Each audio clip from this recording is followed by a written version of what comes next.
pour faire partie du petit noyau, du petit groupe, du petit clan des Verdurins. Une condition était suffisante, mais elle était nécessaire. Il fallait adhérer tacitement à un credo, dont un des articles était que le jeune pianiste, protégé par Madame Verdurin cette année-là, et dont elle disait « ça ne devrait pas être permis de savoir jouer Wagner comme ça », enfonçait à la fois Planté et Rubinstein. Les Verdurins n'invitaient pas à dîner. On avait chez eux son couvert mis. Pour la soirée, il n'y avait pas de programme. Le jeune pianiste jouait, mais seulement si ça lui chantait. Car on ne forçait personne, et comme disait M. Verdurin, « tout pour les amis, vive les camarades !» Si le pianiste voulait jouer la chevauchée de la Valkyrie ou le prélude de Tristan, Madame Verdurin protestait. Non que cette musique lui déplût, mais au contraire parce qu'elle lui causait trop d'impression. « Alors vous tenez à ce que j'ai ma migraine. Vous savez bien que c'est la même chose chaque fois qu'il joue ça. Je ne sais trop ce qui m'attend. Demain, quand je voudrais me lever, bonsoir, plus personne. » Cependant, M. Verdurin, après avoir demandé à Swann la permission d'allumer sa pipe, « si on ne se gêne pas, on est entre camarades », priait le jeune artiste de se mettre au piano. « Allons, voyons, ne l'ennuie pas, il n'est pas ici pour être tourmenté », s'écriait Madame Verdurin. « Je ne veux pas qu'on le tourmente, moi. »« Mais pourquoi veux-tu que ça l'ennuie » disait M. Verdurin. « Monsieur Swann ne connaît peut-être pas la sonate en fa dièse que nous avons découverte. Il va nous jouer l'arrangement pour piano. »« Ah non, pas ma sonate !» cria Madame Verdurin. « Je n'ai pas envie, à force de pleurer, de me ficher un rhume de cerveau, avec névralgie faciale comme la dernière fois. Merci du cadeau, je ne tiens pas à recommencer. Vous êtes bons, vous autres. On voit bien que ce n'est pas vous qui garderez le lit 8 jours. »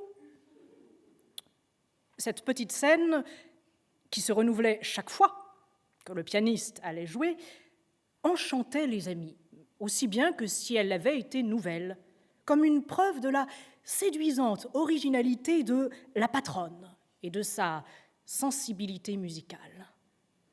Ceux qui étaient près d'elle faisaient signe à ceux qui plus loin fumaient ou jouaient aux cartes de se rapprocher, qu'il se passait quelque chose.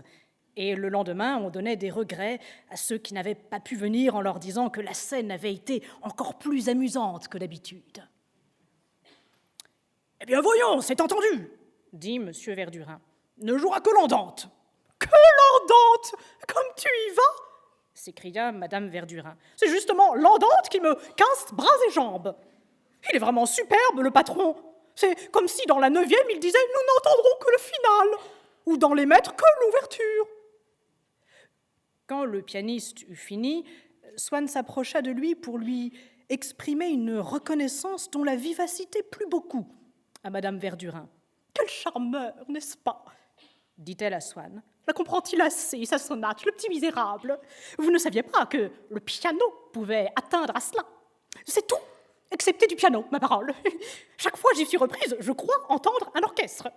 C'est même plus beau que l'orchestre, plus complet. » Le jeune pianiste s'inclina et, souriant, soulignant les mots comme s'il avait fait un trait d'esprit, « Vous êtes très indulgente pour moi. » Cependant, Swann demandait des renseignements sur Vinteuil, sur son œuvre, sur l'époque de sa vie où il avait composé cette sonate. C'est cela surtout qu'il aurait voulu savoir.